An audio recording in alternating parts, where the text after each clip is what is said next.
Kheralu railway સ્ટેશનની સામે ખેતીવાડી ઓફિસની બાજુમાં દાંતીવાડા યુનિવર્સિટી દ્વારા ફાર્મર ટ્રેનિંગ સેન્ટર બનાવાશે.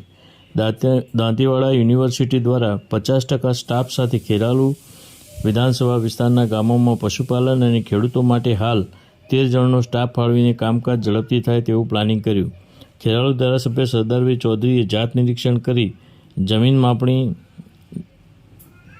અધિકારીઓ સાથે કરી ચર્ચા. ખેરાલુમાં ગુજરાત સરકાર દ્વારા ધારાસભ્ય સરદારભાઈ ચૌધરીની માગણી મુજબ 12 કરોડ રૂપિયાના ખર્ચે પશુપાલન સહિત ખેડૂતોને ઉપયોગી નવીન ફાર્મર સ્ટેશન બનાવવા માટે આયોજન કરવામાં આવ્યું. DLR કચેરીમાંથી આવેલ PP ચૌધરી સહિત અલ્પેશભાઈ અને ખેરાલુ નગરપાલિકાના પૂર્વ કારોબારી સમિતિ ચેરમેન ગોવિંદભાઈ પ્રજાપતિ અને ભગુભાઈ પટેલ પણ સ્થળ વિઝિટમાં જોડાયા. ખેરાલુ ધારાસભ્યએ અધિકારીઓ PP ચૌધરી અને અલ્પેશભાઈ સાથે વહેલી સવારે આવી વિઝિટ કરીને મીડિયા સમક્ષ વિગતો આપી હતી. Online TV news reporter Farooq Memon, Kheralu. શું કહેશો સાહેબ, આજે અહીં શું બનવા જઈ રહ્યું છે? ખેરાલુથી આસપા રોડ પર, વઘવાડી રોડ ઉપર રેલવે સ્ટેશનની બાજુમાં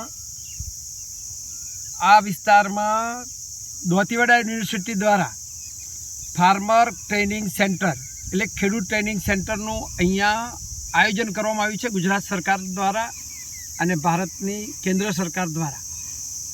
RKVY યોજના તળે અહીંયા 12 કરોડ રૂપિયા મંજૂર કરી આખી ખેરાલુ વિધાનસભા વિસ્તાર, મહેસાણા જિલ્લો અને 7 જિલ્લાની અંદર દાંતીવાડા કૃષિ યુનિવર્સિટી આવેલી છે.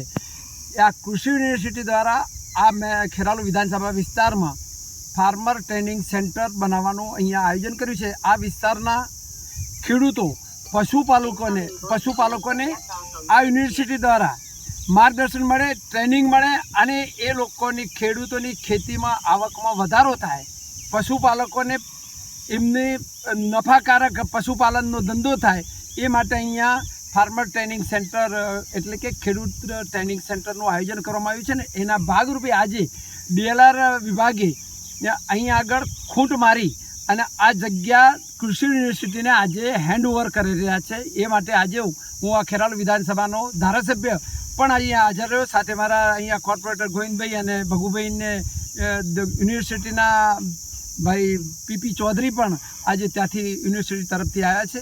તો અહીંયા જલ્દીમાં જલ્દી આ ફાર્મર ટ્રેનિંગ સેન્ટર થાય અને 12 કરોડ રૂપિયાનું આયોજન મોટું યુનિવર્સિટી દ્વારા અહીંયા ફાળવવામાં આવેલું છે.